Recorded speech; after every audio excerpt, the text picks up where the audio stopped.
Hello, my Archeage friends. This is Ariad. In-game name is September on the Thunderwing as well as the public test server.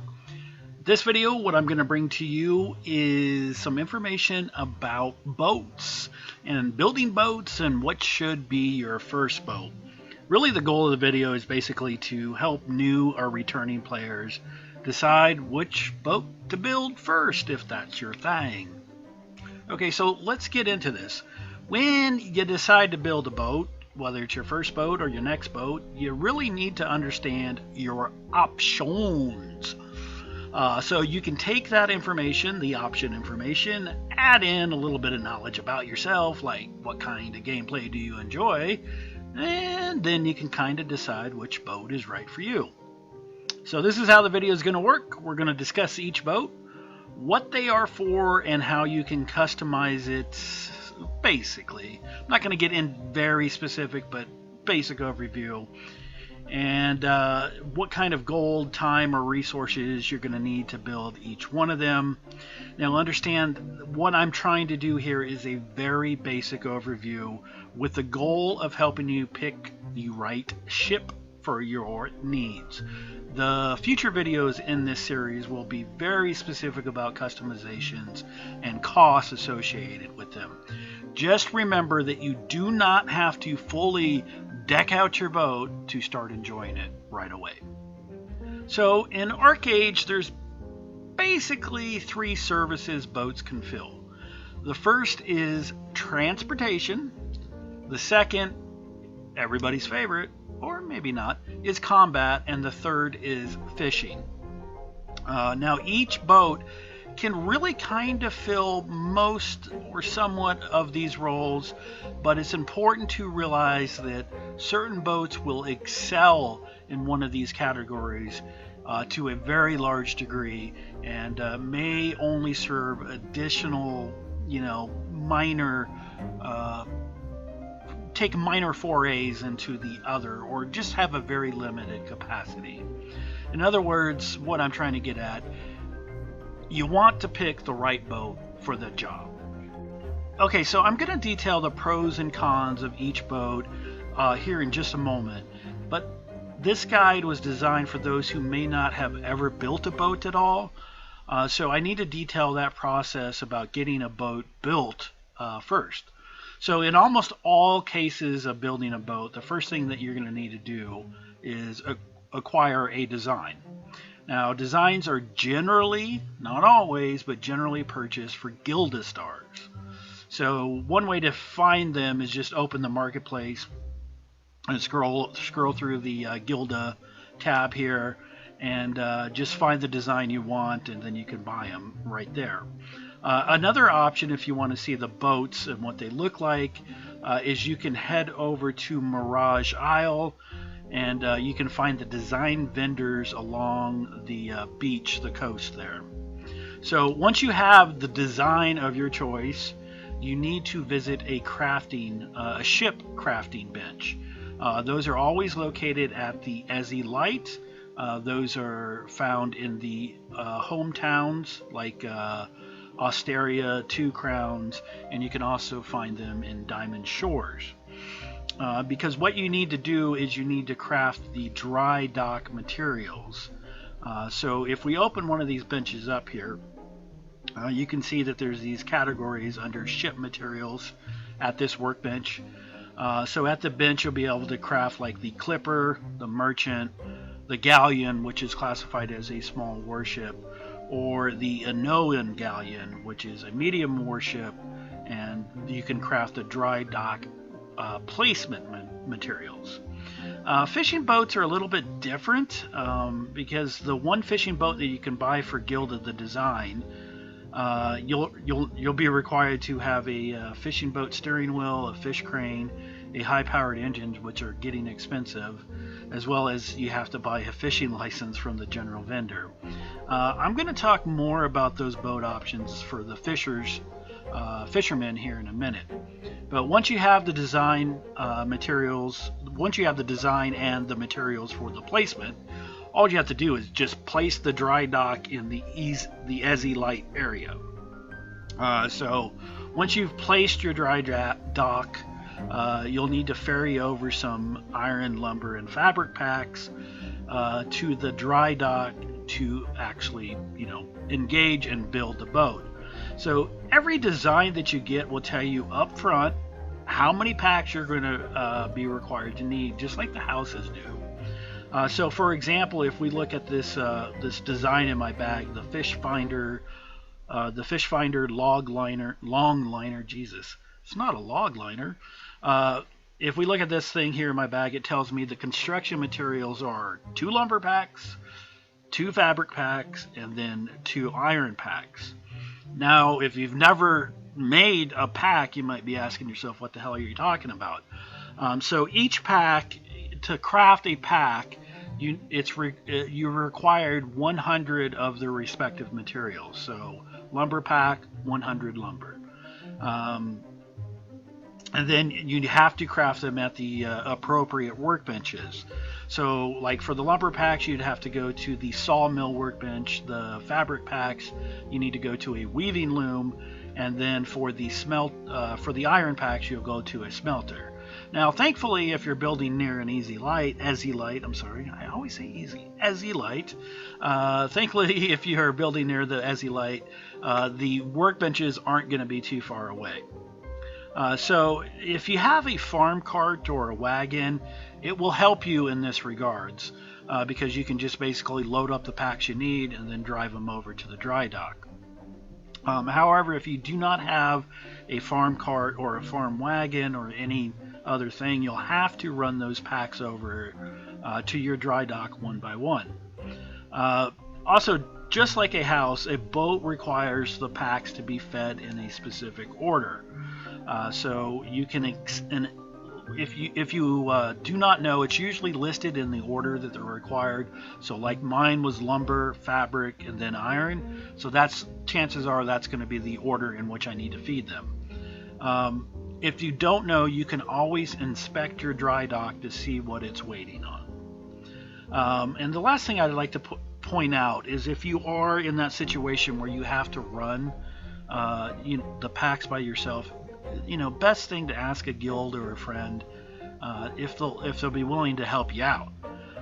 If not, just make sure that you take the packs in order, because once you put a pack, it's on your back like a trade pack. So if you get to your dry dock and you're out of order, you actually have to drop that pack on the ground, which means anybody can steal it. So make sure that you do those in order. And once you're finished, once you feed in all the packs, you'll be able to basically it automatically disembarks your ship from the dry dock, and it's a really cool animation where you see your ship launching into use, and then at that point it gives you a scroll so you can resummon your ship or desummon your ship at will.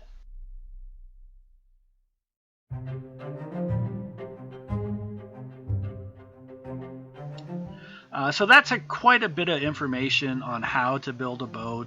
And again, I gave that information because I felt like if you're a new player, there is no reason not to give you as much information as possible.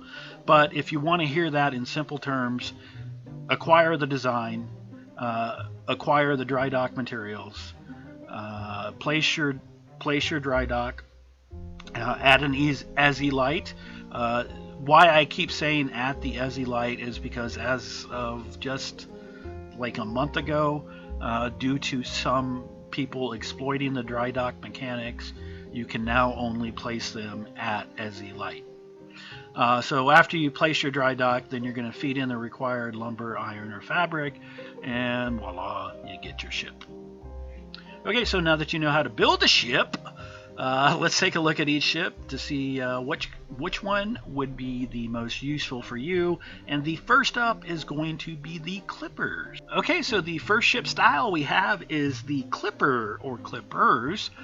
You have two options for a Clipper. You can get an Adventurer's Clipper or a Harpoon Clipper. Now, they do have some minor differences, but the role in which they fill is exactly the same, and they're pretty much the same cost. They are basically just small, fast, personnel, and small group transportation. They're relatively cheap to build in both cost to obtain the design as well as the materials that you need to feed into the boat. So here is how it's going to break down, and this is just a little screenshot that I'm going to put up here for you. So the first thing that we're looking at here is the clippers. The design cost is 50 gilda. The dry dock materials is 100 lumber. And then the build materials, you're going to need 1 lumber pack, 1 fabric pack, and 1 iron pack. That's going to cost you approximately 50 gold for the lumber, the iron, and the fabric. All of these slides that you're going to be seeing here, when you see that cost, it says approximately 50 gold. Take that under advisement that I am not valuing Gilda stars at all.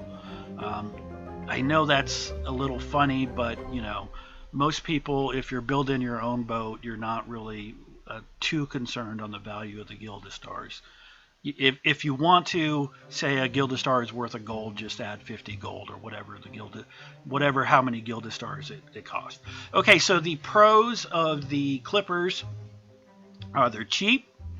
Both the design, the mats, as well as the repair costs. When a clipper is destroyed, whether you run it aground or somebody destroys it, whether it be a monster or another player, you have to repair it with what is called Shatagon sand. Shatagon sand is available from the general merchants for 1 gold each. Oftentimes you can find it on the auction house for much less because it drops when you do aqua farming. Okay, so again, the pros: cheap design, material, repair costs. The speed of the boat is unaffected by direction. So some boats, and we'll talk about them here in a minute, when you travel north and south, they get a speedboat boost, and when you travel east or west, they slow down. That is not the case for the clippers. They're also fast, and they're a relatively small target, so it's hard for other players to actually land a cannon shot on you. They also have some minor combat support roles with harpoons. A lot of times you'll see people trying to drag other boats, like merchants, around with the harpoons. It's a fun thing to do. Okay, so the cons, there's really a low buoyancy, and the buoyancy is basically how many people can stand on the boat before it slows down and ultimately sinks. Once you get to 5, it starts to slow down, and I don't know the sinking amount, but you know, if you put like 10 people on that boat, it's gonna just blow up. It also doesn't have a whole lot of hit points. It's not really good for moving large value of trade packs, and it really is not very good for fishing. Basically, you can only catch 1 fish, and that goes on your back. Okay, so the 2 types of boats are the Adventurer's Clipper. That features a rear harpoon, and the side slot has a location that you can either put a cannon, you can put another harpoon, or you can put another trade pack storage slot. So it's pretty versatile. Whereas the Harpoon Clipper, it has front and rear facing harpoons, which is very good for dragging something out or pinning something in. There's a lot of uses for that. So depending on what you plan on doing with your clipper, build accordingly. Okay, so the next up is the speedboats. And so in the speedboat category, we have 2 options as well. The basic version of the speedboat is called a Seawhip, which can be built for Gilda stars as well as some miscellaneous materials. This again is a small party transportation ship. It has decent speed as well as controls. The ideal uses for this thing would be to move small amounts of trade packs or to catch fleeing enemies because it's very maneuverable. The upgraded version is called the Seaskimmer, and all that really does is just add 4 trade pack storage slots. So this is what they look like in the spreadsheet. Again, the Seawhip design is 500 Gilded Stars. Now that may be an error, because if you actually read the design, it says like 1300 or something like that. But you can buy it out of the Gilded tab for 500 Gilded Stars. So you might want to jump on that if you're got the Gilded Stars and you like this boat. So instead of going to the ship crafting workbench at the Ezzy Light, you have to craft some other stuff. What you need is 10 precision toolboxes, 2 high-powered engines, and those are what's going to get expensive because each engine requires 2 Thunderstruck trees. So those are like 600 gold each, not counting the other materials that are in there. 10 sturdy ingots and 20 fine lumber. Again, that can get somewhat expensive. The repair cost on either boat is 10 Shatagon sand, or about 10 gold. And if you decide to upgrade to the Seaskimmer, it's going to cost you an additional 3,500 credits. There is no other way around that, unless you buy the Apex or whatever. It's 3,500 credits. So the cost to build one of these is going to be 1,500 to 4,500 gold. Where you get the 4,500, it's going to be about 1,500 gold for the basic version, again not counting Gilded Stars. And then if you want to add in 3,500 credits, which is about 3 Apex, that's about 3,000 gold. That's where I got the 4,500. Pros: there is absolutely no customization on this cost. And when I'm talking about customization, I'm talking about sails, upgrading your sails, your rudders, any of that stuff, telescopes, all that stuff is not, there's none of it. So you don't have any of that to worry about. It's also pretty fast. I got it up to about 15.7 meters per second. It does seem like it's affected a little bit by the east-west movement, but not as dramatically as other boats. It's also a very small target, and the controls of any of the basic boats, you're going to find the Speedboat to be, at least I did, the most responsive and very maneuverable. The cons: it has very low hit points. You can get hit by 2 large caliber cannons and you're toast. It's not really good for large volumes of trade packs. However, once you upgrade to the Seawhip, because it has the driver as well as 3 other slots and then 4 trade pack storage slots, you can actually move up to 8 trade packs at a time.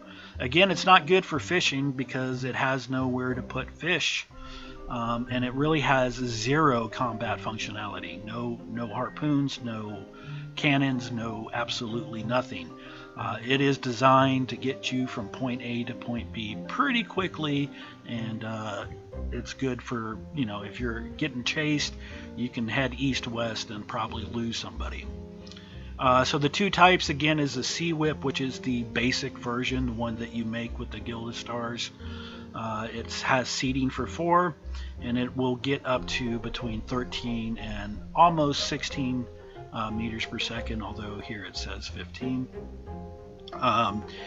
You can upgrade it to the Seaskimmer.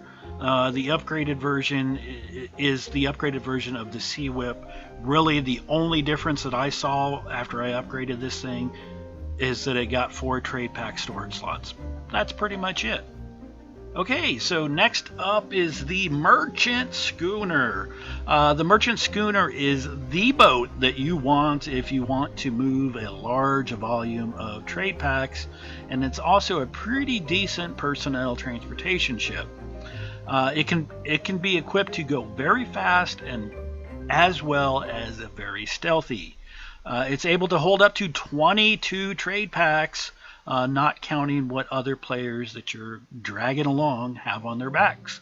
So if you need to move a lot of trade packs, the Merchant Schooner is going to be the ship of choice. So let's take a look at how it breaks down. The Merchant Schooner is going to cost you right around 450 gold. Again, that's not counting the Gilded Stars. The dry dock materials, 150 lumber and 70 charcoal. That's the 70 charcoal is like 200 goldish. The building materials, is going, once you have the dry dock down, you're going to need 2 lumber packs, 3 fabric packs, and 3 iron packs. And the repair cost of this ship is 10 Shatagon sand, 10 gold-ish, if it happens to be destroyed. The pros of the ship: it has a large trade pack capacity, 22 trade packs. That's a lot of trade packs to be moving across the ocean. It also has a higher buoyancy than any other ship we have mentioned, which you can take up to 15 people along for the ride without being affected. The speed is also unaffected by which direction, so you northwest, south, or east, it does not matter. It goes the same rate. Of course, the cons are that it can be slowed down by lots of weight. Now, I haven't talked a whole lot about customization, but the one customization that matters is the trade pack storage. The ones that you craft are very, very expensive, and honestly, I hate to admit it, but the best trade pack storage container is the one that comes from the cash shop. Thankfully, those have been coming out in the RNG boxes, so if you're looking for them, you'll need 22 of them, and I think they're around 300 to 500 gold, just depending on the availability when you decide to buy them. Those are very lightweight. You can also UCC, which means user created content or user created image. You can put your own image on those special trade packs. They're called Crest Storage Trade Packs. And then the other customization, that if you want to go stealth, you're going to have to get some of the upgraded shroud lights. Those are expensive to make, and they're expensive to use because they use eco fuel by the bucket loads. However, when you've got 22 packs and you're hauling it into hostile territory, going in stealth is always a good idea. As far as cons go, I mean, it's pretty typical. It's not a very good combat boat. Like I said, if you have a lot of weight on it, which would be the wrong or the crappy storage packs that come with it, and you don't have it fully upgraded, it will get slowed down by that. And really, there's no fishing hooks or anything like that where you can store fish on. So there's really only one type. If we look at the type, there's only one type of merchant ship, and that is the merchant schooner. It is actually widely used by groups to move large amounts of trade packs, either from trade post to trade post, or during the Abyssal event. I'm sure you've all that participated in that have seen it. Also, it is used in the Kraken kills. The Kraken, if you've never done that, when you kill the Kraken, it drops a lot of tentacles. The smaller tentacles will actually pop into those trade storage spots, so you can fill up a merchant, actually more than one merchant per Kraken kill. And the other thing that merchants are used for is when you go out to the Arcadian Sea and some of the various other seas to do the sunken ship salvaging, where you bring up the ship and offload what was sunk into your own ship. The merchant is a very, very good choice for that, and relatively inexpensive. Alright, so next up we're going to be talking about the fishing ships. The fishing ship really specializes in what their namesake is, and that is fishing. So there's actually the largest variety of fishing ships, but I mean, generally speaking, they're just reskins or redesigns, but they all have the same functionality. So the main difference in the different types of fishing ships that there are is the cost to obtain or to build them. So, for example, the Moby Drake, that's the fishing boat that looks like it's a whale. It can be purchased off of the auction house in a wrapped version, or you can actually get it with a golden token. The golden token is available from the $40 daily credit package. Once you complete that, you'll get a golden token, and you can also buy the golden tokens off the auction house.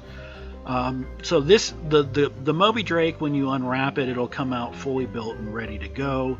And the same goes for the Predator Longliner. The other option for fishing boats, and we alluded to this in the beginning of this video, is the Fish Finder Longliner, which is built in the traditional way.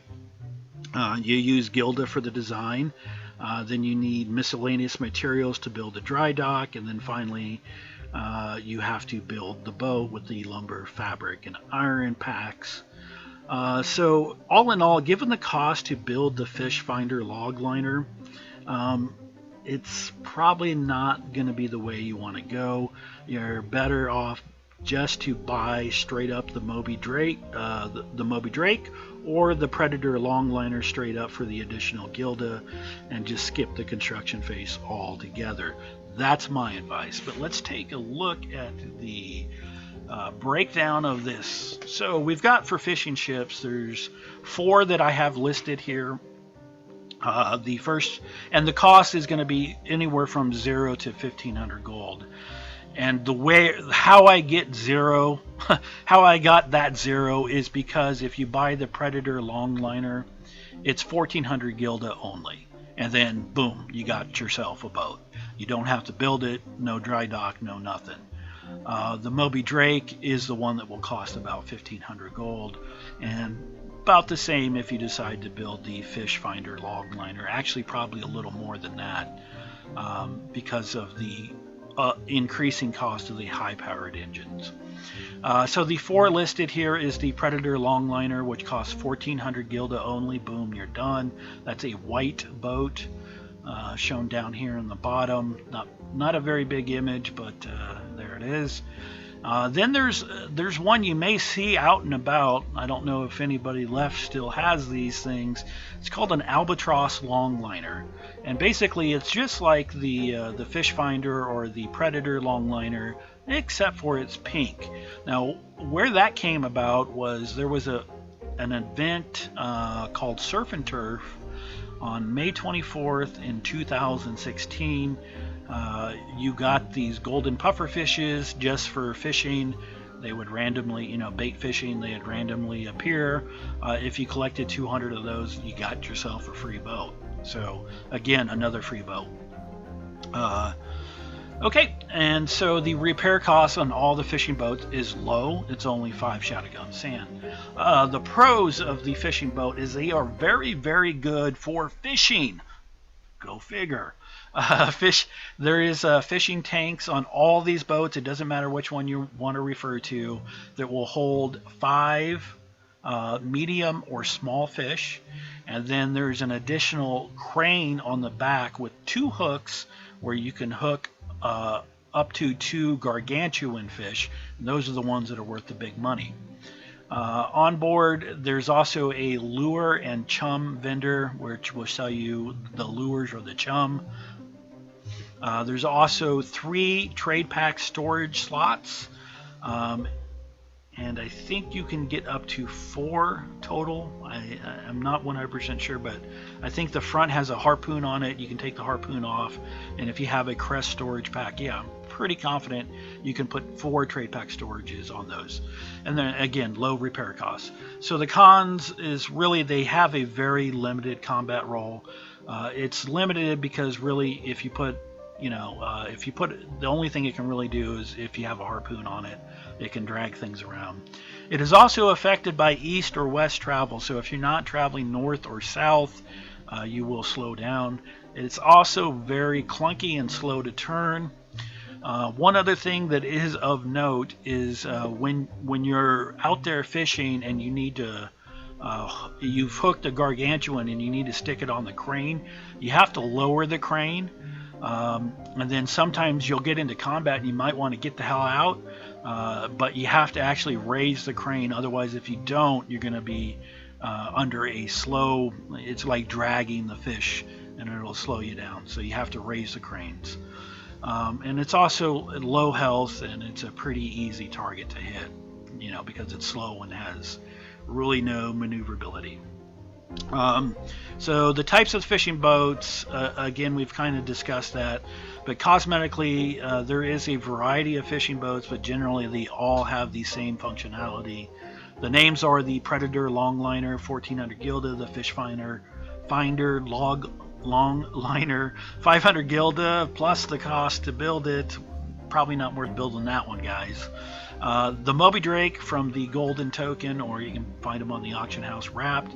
And of course the Albatross Longliner, 200 golden puffer fish from the Surf and Turf event back in May of 2016. Again, everything holds 5 small or medium fish in the tanks and 2 large fish on the hooks. That is the fishing ship. Alright, so next up we're going to be talking about the small warships, or the small galleons. So the main role of the galleons, or the warships, if you haven't already guessed, it's combat. So these are used almost exclusively for all naval combat scenarios. So if you're out there hunting the Kraken or engaging in player versus player combat, you're almost certainly going to be seeing galleons in attendance. They serve as the main combat ships in Archeage, but they can be customized to reduce weight, thus gaining speed. They also received a boost, as we discussed previously, when they travel in the north or south direction. They can actually be easily outmaneuvered by a merchant clipper or speedboat, so they're not really the best boat if you want to chase somebody down.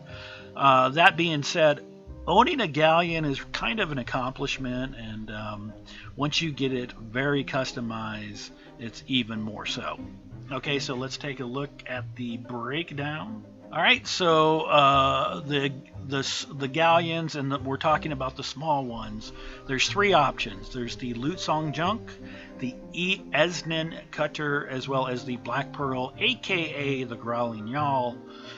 They cost anywhere from 975 gold. That would be the Lutesong Junk, the Eznan Cutter. But if you want to go for the Black Pearl, aka the Growling Yawl, you're going to be in it for about 25,000 gold. We'll discuss those differences here in just a second, but in general, the pros, these are combat ready. They have a very large health pool. They have a moderate buoyancy. The Lutesong and the Eznan Cutter both can hold 20 players before they start dragging or eventually sinking. However, the Growling Yawl will hold 30 people before receiving any buoyancy problems. They also are very highly customizable for combat. They have 8 cannon slots, 4 on either side. They hold 4 trade pack storages, or you can pop them off for reduced weight. They also can have lighting, war drums, explosive workbench, compasses. You can upgrade their rudders, their sails, and their figureheads. These boats are very, very highly customizable, so you can get them to do what you want. However, customizing anything or upgrading sails, figureheads, cannons isn't something that is cheap. However, the boat is ready to go once you unpack it. It comes with some standard stuff. Again, the boat can have, actually I said it had 4 trade pack storage slots. However, if you pop the cannons off and you put those crest trade pack storages, those will go into the cannon slot, so you can actually have a galleon that will haul up to 12 trade packs at one time. Not too bad. The cons, they are very slow east or west. They have a significant decrease in speed when you are traveling in the east or westerly directions. They are also, as I said, very expensive to customize. Very expensive to customize. They also require multiple people to perform up to its potential. And you're going to hear more about that here in a minute, but basically, if you have a galleon and you're the only person on it, you're at the steering wheel.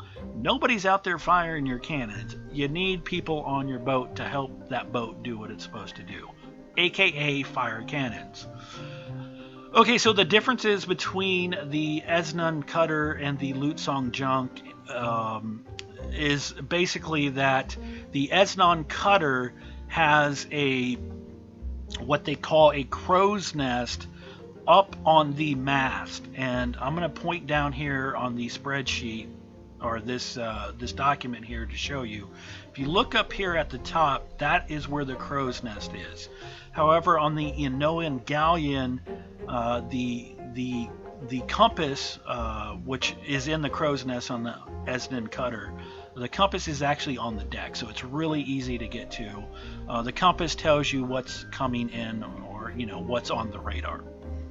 The Black Pearl is basically just a slight reskin of the Eznan Cutter. Its compass is in the crow's nest, which is way at the top. It's a preference, but for me, the Lutesong Junk looks the best.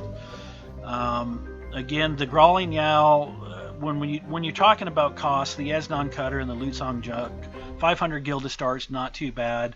The dry dock materials, 300 lumber, 183 charcoal, and it's not horrible, but it's up there. And then, of course, you need five lumber packs, 5 fabric packs, and 5 iron packs to build it. That gets you a cost of 975 gold-ish. When you're building the Growling Yawl, I mean, you got to look at it. 55 Growling Yawl fragments. Those things are going for around 500 gold each, so that's 25,000 gold just for those fragments. So the way I look at that, those Growling Yawl fragments are tradable, so you can buy them off the auction house. But if you end up using them to make yourself the Growling Yawl or the Black Pearl, if you will, by using them you have consumed their value, therefore it's still costing you the potential value you could have sold them for. That being said, the dry dock materials and the build materials for the Black Pearl is exactly the same. That's pretty much a wrap on the small warships, so let's move on. Okay, so the last on the list for now is the medium warship, better known as the Enoan Galleon. This is a monster. It's a monster. It's the biggest of all the ships that you can currently get, and if you want to know what they look like, you can visit the sample versions of them. I know there's some in Osteria, as well as the Mirage Isle harbors. These things are large and formidable ships. They have the most potential firepower of all the ships currently in the game, but they are also the most expensive to build, repair, and they do require a crew to not only man the cannons, but they also have a set of oars which will give them additional travel speed. So let's take a look at how those bad boys break down. Okay, so the cost to build these things out of the bat is 0 to 150,000 gold. That's quite a discrepancy, right? So let me just explain.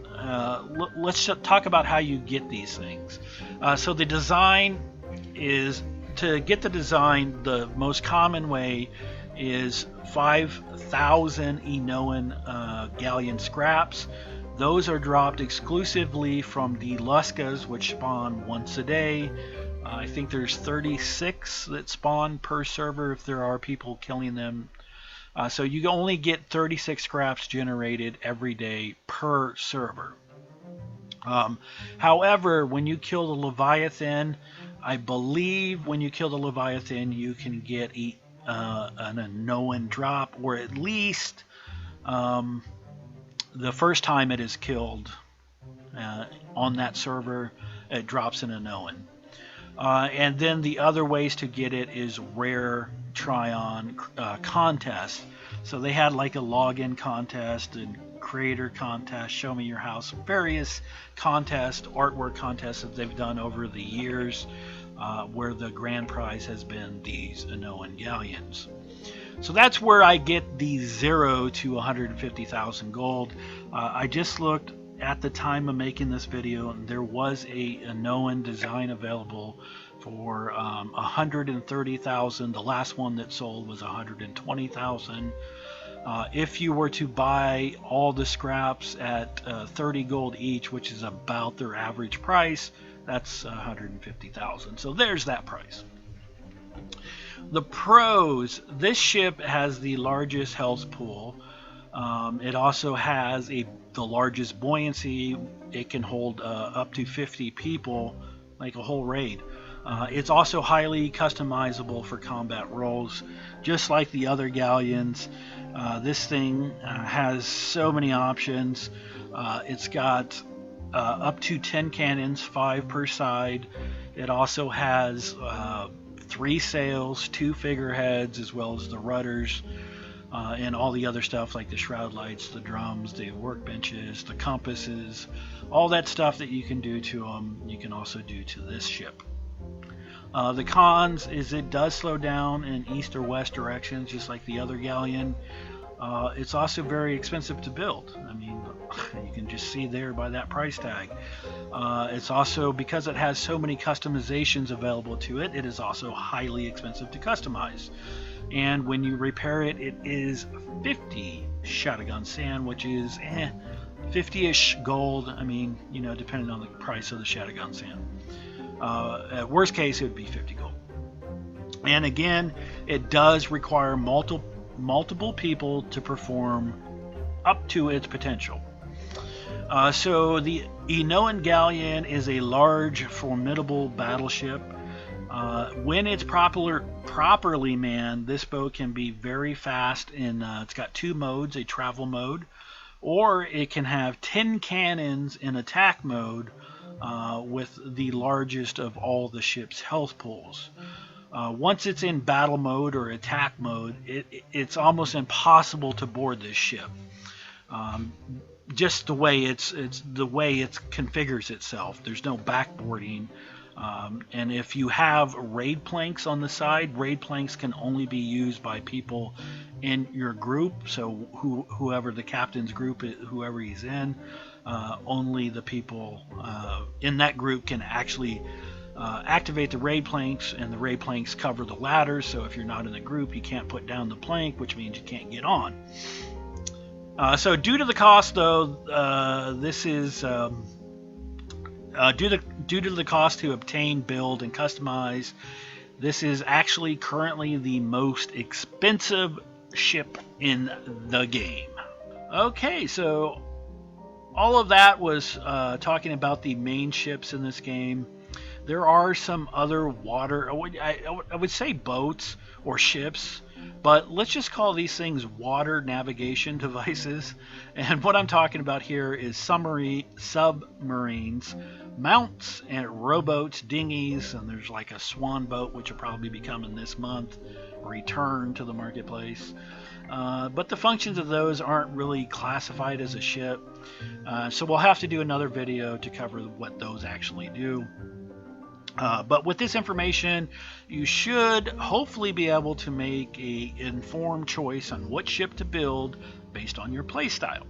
Okay, so what I'm going to do real quick is try to make things simple. So in most all cases, if I asked anybody, I said, what should be the first boat you build as a new player, they're going to say Clipper. The reason being is this is a low cost to acquire. 50 Gilded Stars is not much. You probably already have those. And even if you own a larger boat, or you build a larger boat like a merchant or a galleon or a fishing ship, you're going to find yourself using your Clipper from time to time anyway. So it's a safe thing to build. It's a safe, low-cost boat, which will actually ease you into the boat building process, as well as the ship customization. The Clippers have a propellant that goes on the front, and one sail that you can upgrade and optimize. Other than that, it's just what other junk you want to put on them. So for those of you who have found sports fishing fun, you'll definitely want to work towards acquiring yourself a fishing boat. The tank and the crane storage basically means that you're able to haul up to 8 fish with your boat back to the vendor there. You can put 5 in the fishing tanks and 2 on the hooks if you get the big ones. So that's the boat you want to go for. Any of the fishing boats, it doesn't really matter, whichever's in your budget or you like the best. If you're fond of running trade packs, you do actually have a lot of options. So this is where it gets tricky. Like I said, the Galleon can be outfitted with up to 12 trade pack storages, but they're a little bit slow unless you're running north and south. So depending on where you plan on turning in, where you're disembarking from, or embarking from, that will dictate if you think you can get away with using a Galleon. The merchant ship is usually what people go with because it has 22 trade pack storage receptacles. It's a little bit faster than the Galleon, but it does suffer from the fact that it really can't return fire. There's also another option for running trade packs is the Seaskimmer. I say that because most people in Archeage, no surprise, have alts, and there's 3 additional sitting slots, so it's pretty easy for you to just put a trade pack on the alts back and sit them down in a seat. And if you upgrade to the big speedboat, the Seaskimmer, there's also 4 trade pack storages. So if you count yourself and 3 alts and the 4 trade pack storages, the Seaskimmer will allow you to move 8 trade packs in a pretty fast boat. So depending on your needs, the boats available to you, whether it be the Galleon, the speedboat, or the merchant, those are very good boats for running trade packs with various degrees of efficiency. Again, if you don't have a lot of trade packs, you might not need a merchant. You might be happy with a fast, lower quantity boat like a speedboat. So lastly, if you're working with others, this is for those that are planning on getting in big guilds or player nations to take down monsters such as the DGS, which is the Delphinaud ghost ships. Those are the big ghost ships that spawn out once I think a day. There's a couple of them that spawn once a day. The Kraken, which spawns I think 3 times a week. Luskas, which spawn daily, or the Leviathan. You're definitely going to be wanting to at least get yourself a Galleon, and if money is not an object to you, you could definitely go ahead and get yourself an Enoan Galleon. Okay, so all that said, I just want to reiterate this. This is just my opinion. Those are the examples. I wanted to give you all the information that I could. There is no wrong way to do anything in Archeage. It's your game. Play it the way you want. My true hope is this video is helpful to the newer players or returning players, because this information, even for me, was hard to put together. Believe it or not, and I've been playing for 3 years, you think I'd know all this stuff. But things change, and when it changes, all these old websites out there, they don't really do a good job updating the data. And so I hope that you guys out there that are new or returning, or just trying to decide which boat to build next, you don't make the same mistake I did when you build your first boat, which was I built a Galleon.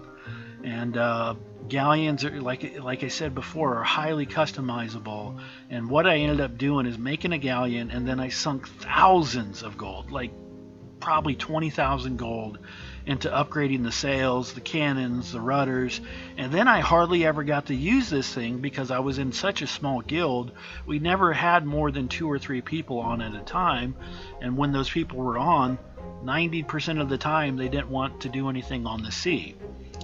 It wasn't until I actually joined a large guild until I actually got to use my Galleon and I got to see some action.